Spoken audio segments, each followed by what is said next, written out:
My youngest son has always been a precocious child, speaking full sentences at a year and a half old. But I'll never forget one night when he was probably 2 years old, maybe not even quite two. I was laying him down in his crib, tucking him in at bedtime. I covered him with his blanket, laid my hand on his head, his soft little warm baby hair. And I said, "Good night, buddy. I'll see you in the morning." And I was expecting something like a night-night mama in return. But what he said instead unsettles me to this day. He said, "I used to be a grown-up." Suddenly very serious. "I used to be a grown-up, and then I died, and now I'm here." I was taken aback, to say the least. At just 2 years old, I didn't even realize he understood the concept of death or what it means to die. I didn't ask too many questions. I didn't pry. I just sort of backed out of the room, perplexed, a bit shaken, and I wrote it off. Kids say the darndest things, right? But part of me wishes I had asked more questions that night. Who were you when you were a grown-up? Where did you live? What was your name? Because what if he actually had answers? And what if his answers could be verified, corroborated? I know it sounds crazy, especially to us in the West, where reincarnation is little more than woo-woo superstition. But to a lot of the world, for thousands of years, reincarnation is a very real concept. Let's fix that.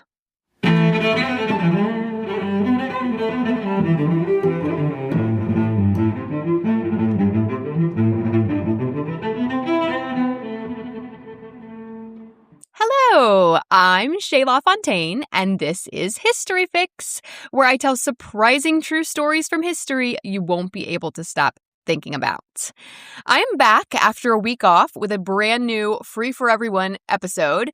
If you missed me last week, that's your cue to head over to Patreon, where I'll be releasing mini fixes in each of my off weeks throughout the summer. I'm hoping to return to a weekly release schedule in the fall, but for now, this is the best I can do. Anyway, that's patreon.com/historyfixpodcast. Always linked in the description. There is so much more for you there, and I really, really appreciate the support. That was a true story in the opener, by the way. My now 5-year-old really did say that back when he was about 2 years old.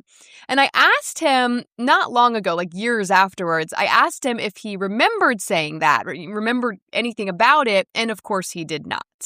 I waited far too long to dig in deeper, unfortunately.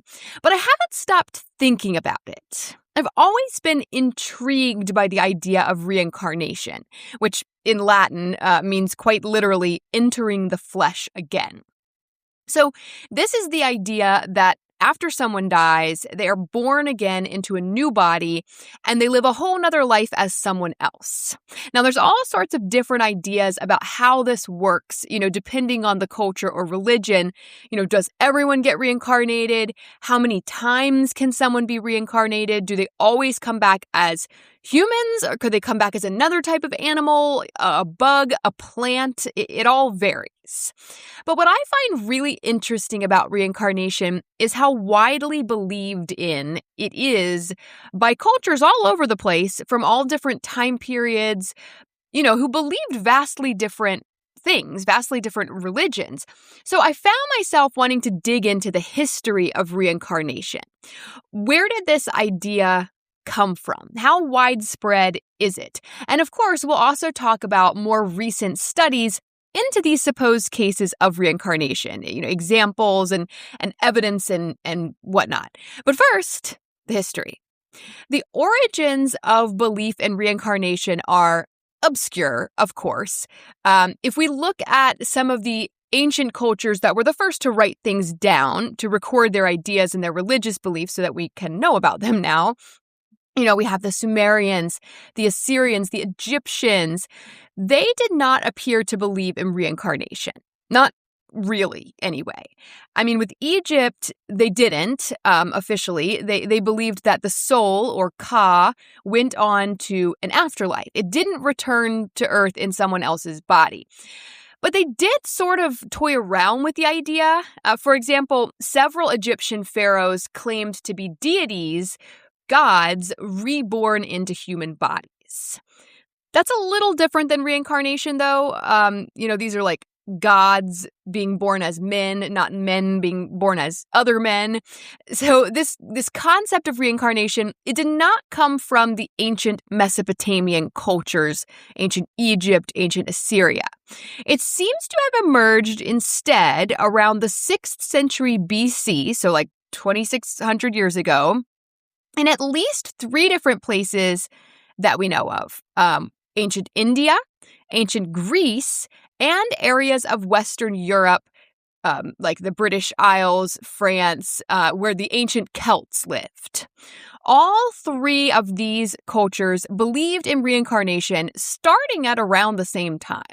And we also see it, although we can't say for sure when the idea emerged, but we also see it in the beliefs of Indigenous Americans and Aboriginal Australians, who, of course, had no contact with the Greeks and the Indians and the Celts.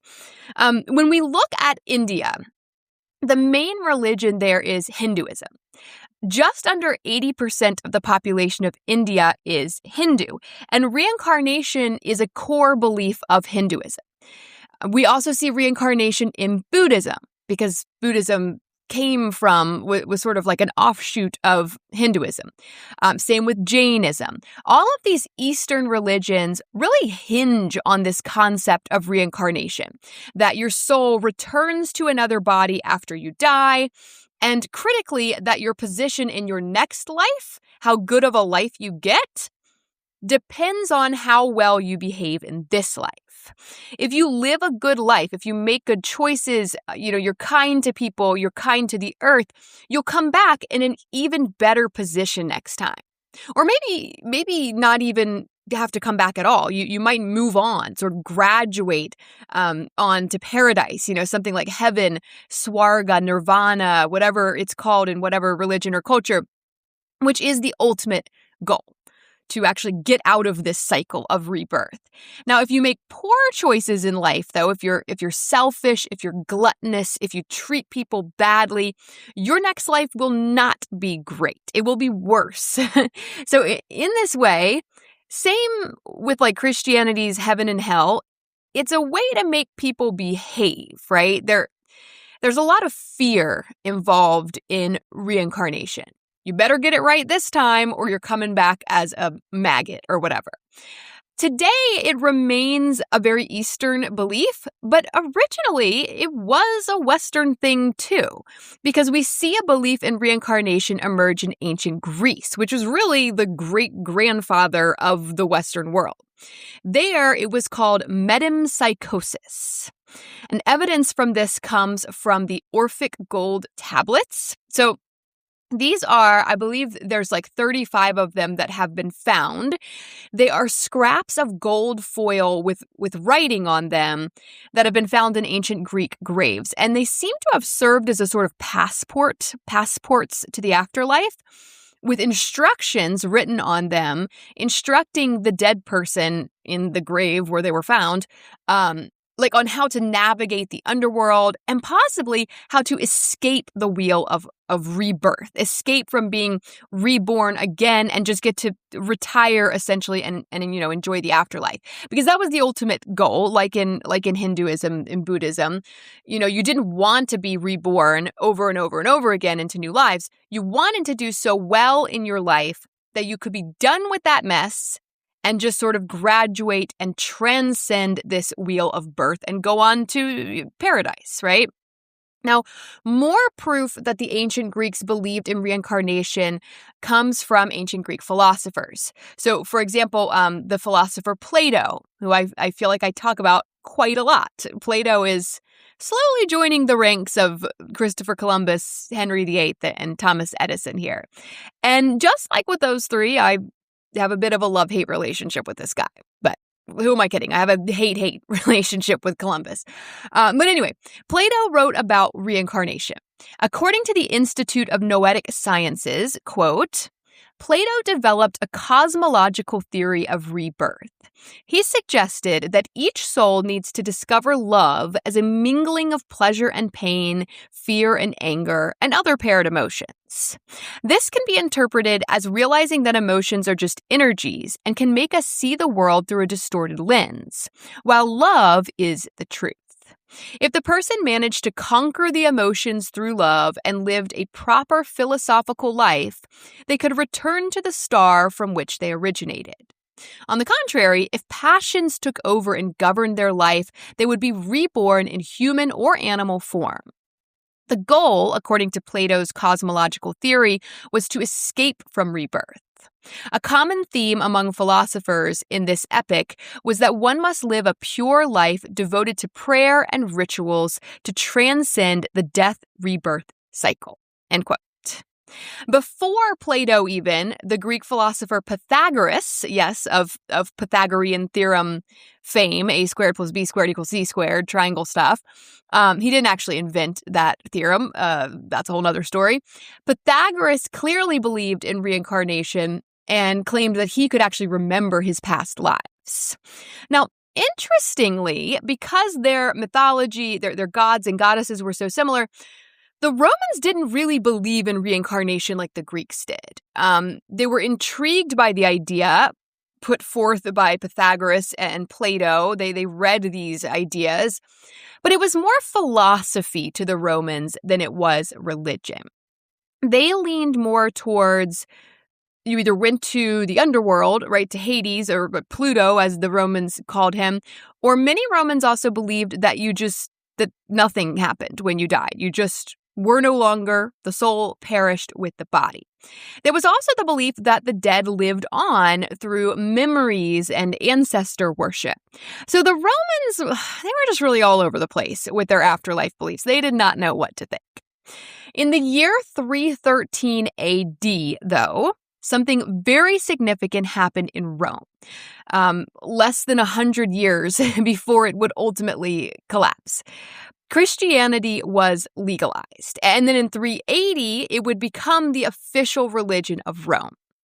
After 300 years of just mercilessly slaughtering Christians, they were finally like, it's not bad. Yeah, it might even be better than what we've got. This stuff we've been spewing is pretty far-fetched, no? Let's go with their version. Let's do Christianity now. And the rest, my friends, is history, because Christianity has been the dominant world religion in the West ever since. So, do Christians believe in reincarnation? No, not really, not officially. Neither officially do Muslims or Jews. The Abrahamic religions, those that came from Abraham and his many sons, Judaism, Christianity, Islam, they do not officially believe in reincarnation. All of these believe in judgment after death, and then based on how well you did in life, you either go on to an afterlife in heaven or in hell. You don't come back to Earth in another body. You live once, and then you go on to one of those two places for all of eternity. But Christians did sort of toy around with the idea at first, likely due to Greek influences.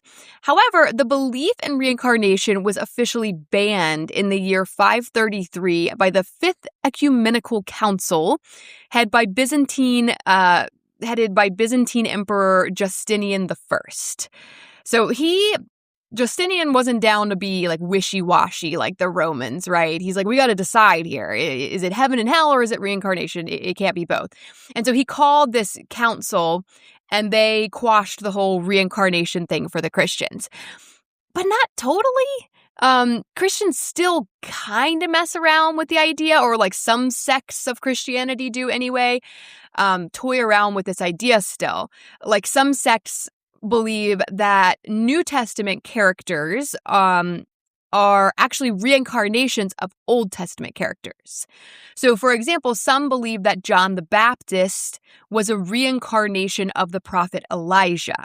And some believe that Jesus was a reincarnation of Elijah's disciple Elisha. And then there's also the thought that the second coming of Jesus would be fulfilled through reincarnation, that he wouldn't come back in the same body that he had when he died at like 33 years old back in whatever year that was. He would actually be reborn into a modern baby's body, right? That's one theory. But it's reincarnation, right? That's reincarnation. The Catholic Church does not support reincarnation officially at all.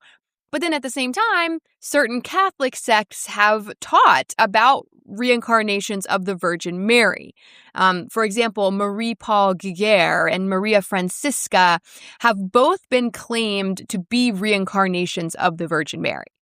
So to say that Christians universally do not believe in reincarnation at all isn't totally accurate.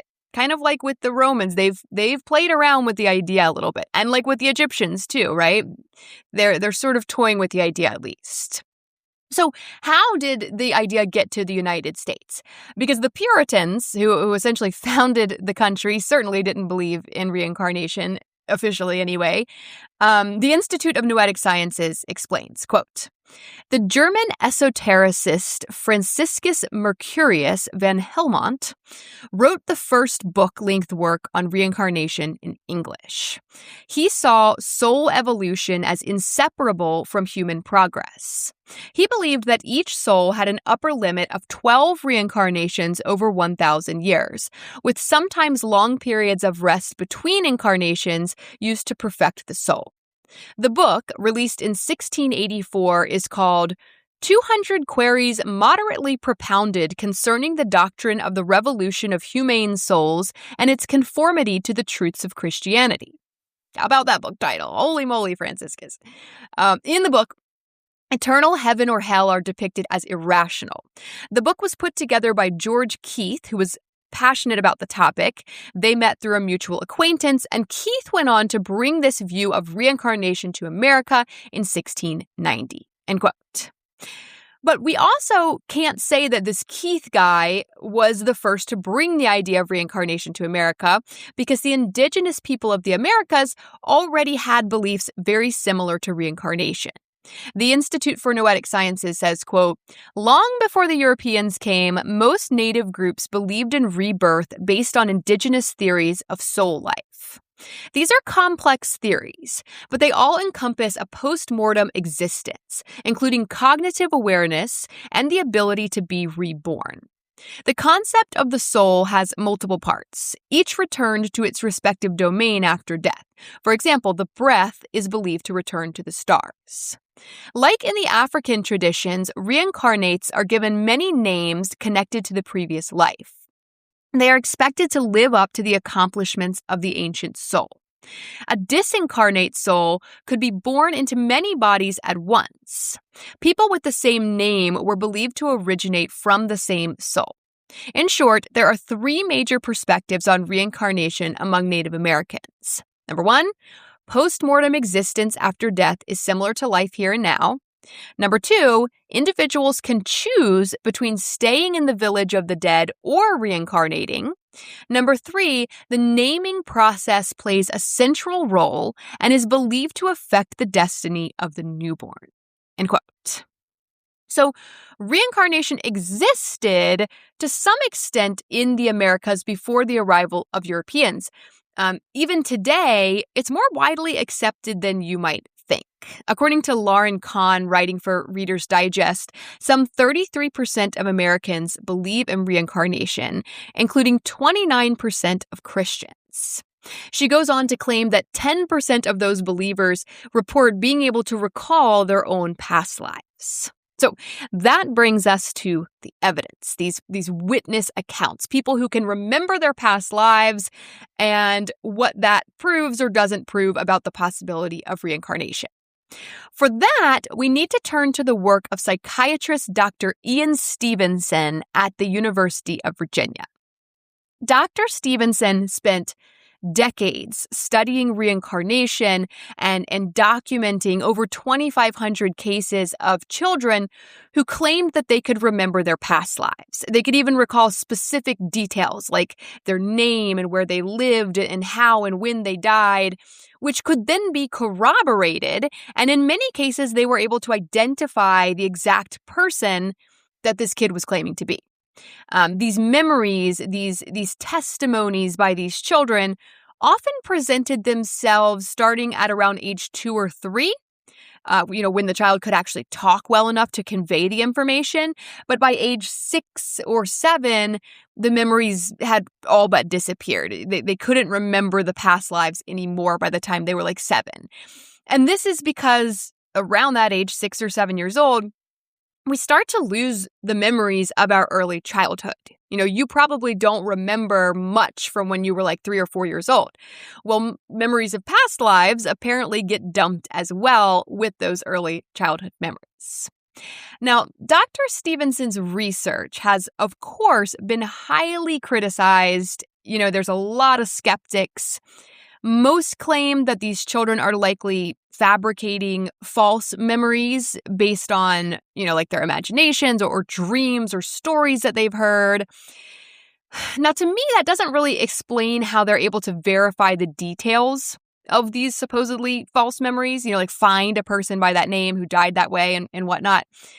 Skeptics also suggest that the children might be unknowingly recalling information that they heard in books or movies and mistaking it as a past life memory, which would explain, if it was like a nonfiction book or movie, documentary, it would explain how the details could be corroborated.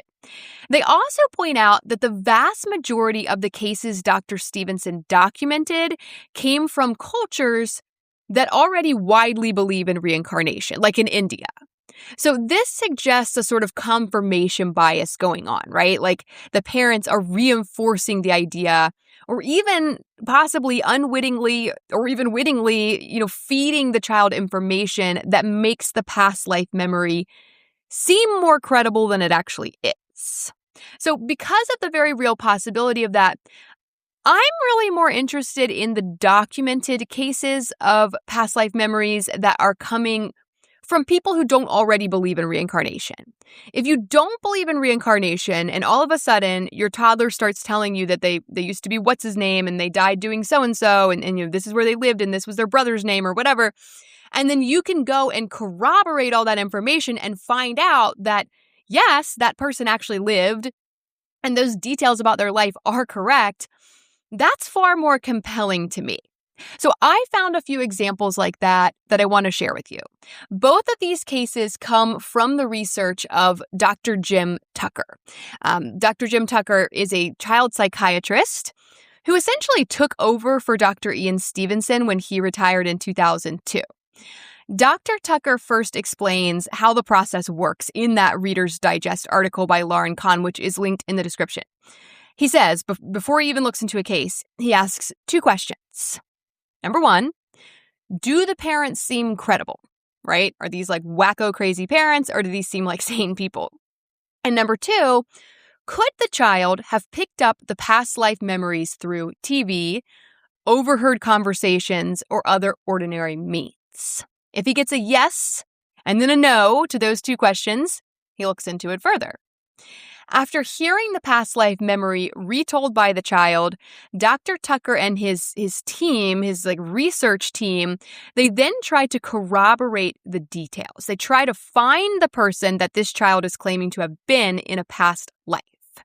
And if they can locate the person, they consider the case solved. According to Dr. Tucker in that article, close to 3/4 of the cases that his team has investigated are considered solved, which is a very high percentage, I think. I found that quite surprising that they were able to find that many of these people that these children were claiming to have been reincarnated from.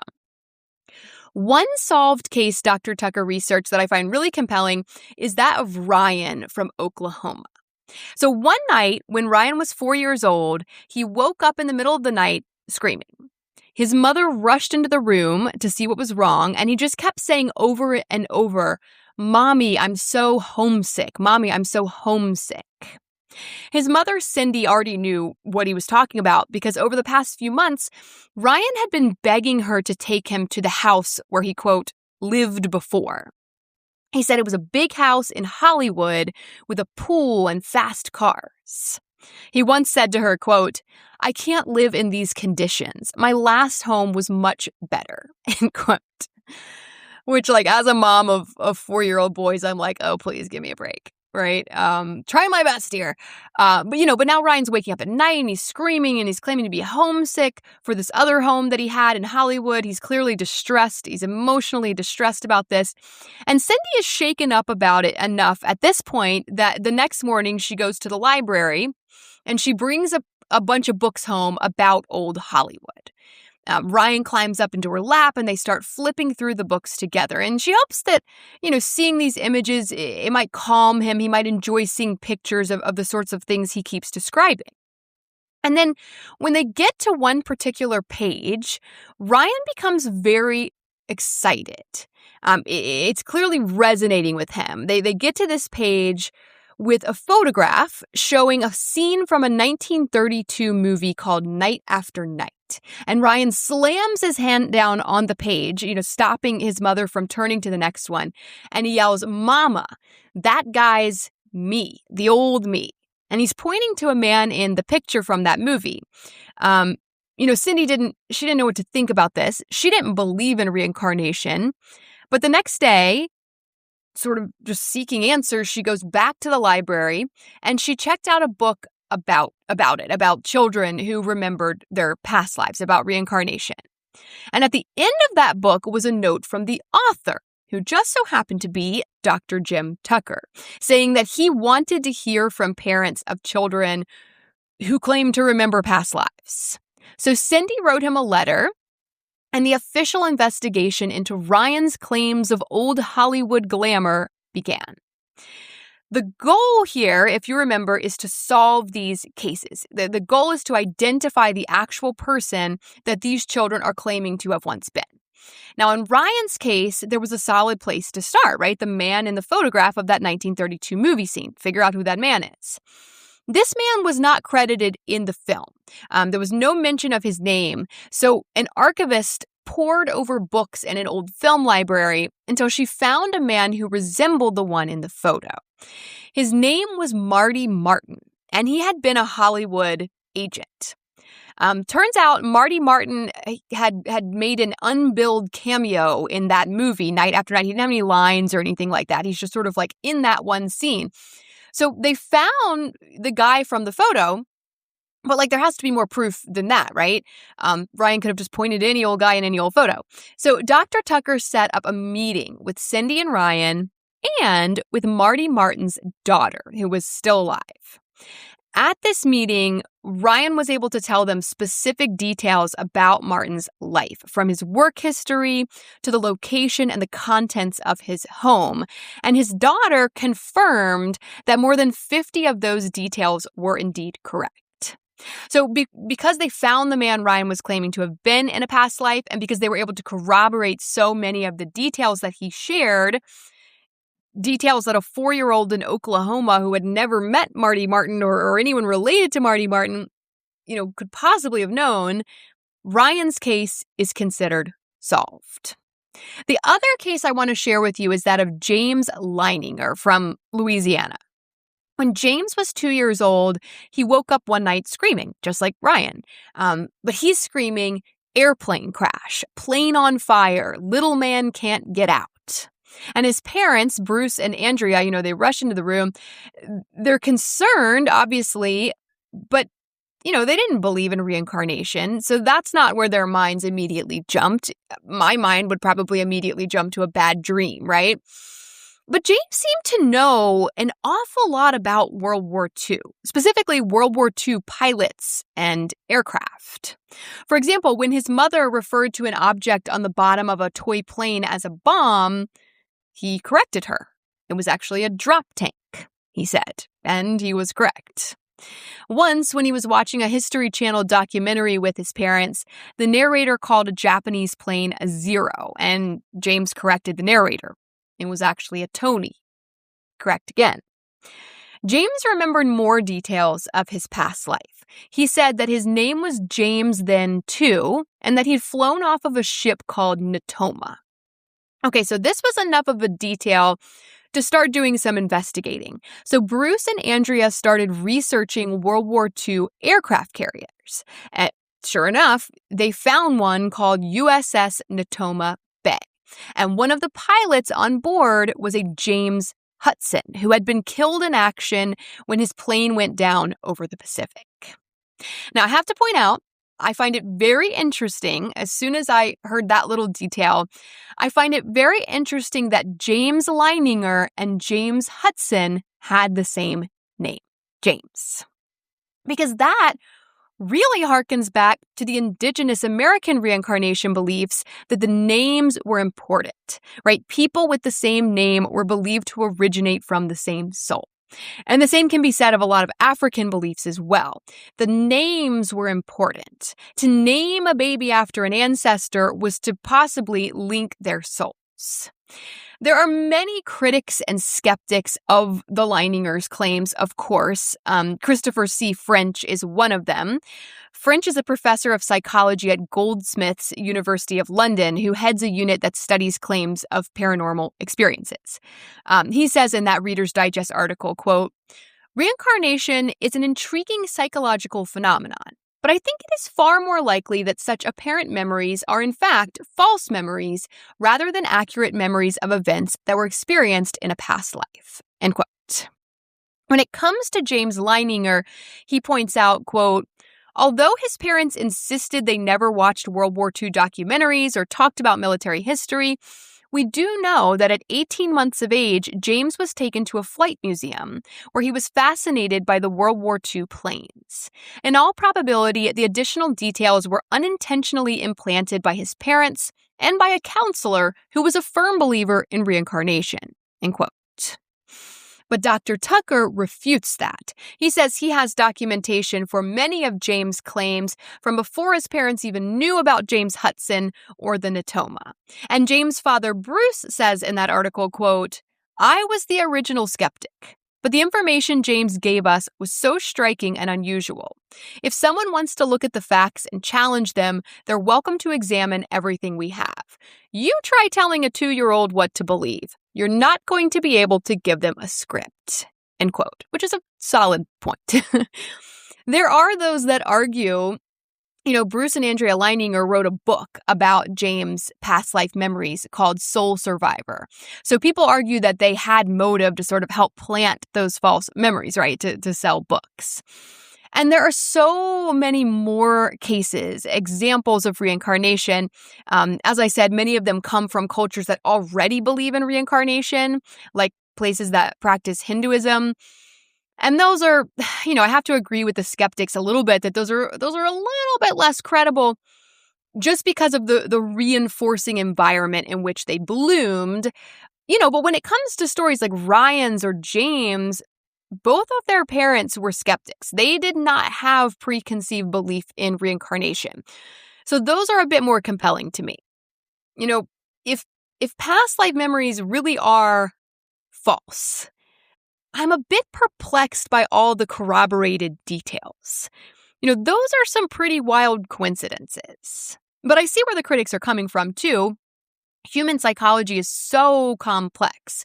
We know false memories are a very real thing. We know false confessions can be coerced surprisingly easily, with just the slightest bit of suggestion, especially when it comes to young children, even accidentally by the adult. So even with all of these, 2,500 cases, 75% of them closed cases, it's not like we've proven that reincarnation is real. It's not like really something we can prove because it's always going to be based solely on the word of a 2, 3, 4-year-old, and that's just not very good evidence. I think what belief in reincarnation does, though, is give people hope. It gives people hope that there is some sort of life after death, that it doesn't just all end, that your deceased loved ones could even possibly return in the body of another, that you could interact with them, that you could encounter them again, maybe in this life, maybe in the next one, that your souls could potentially meet back up somewhere and at some time. That's a pretty wild thought, the interconnectedness of spirits that are essentially recycled. When you meet someone for the first time, someone you've never met before, and yet it feels like you've known them your whole life? Well, maybe you have. Except it wasn't this life. Rob Tomlin concludes in that Medium article, quote, "Perhaps the greatest mystery of reincarnation is not whether it exists, but what it could mean for the journey of the human soul. If we have lived before and will live again, then every moment, every action, and every relationship carries infinite meaning in the grand cycle of existence."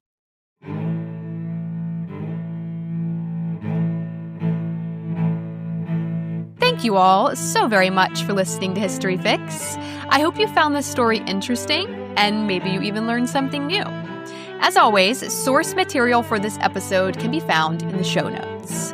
Be sure to follow my Instagram @HistoryFixPodcast to see some images that go along with this episode and to stay on top of new episodes as they drop. I'd also really appreciate it if you would rate and follow History Fix on whatever app you're using to listen, and help me spread the word by telling a few friends about it. That'll make it much easier to get your next fix.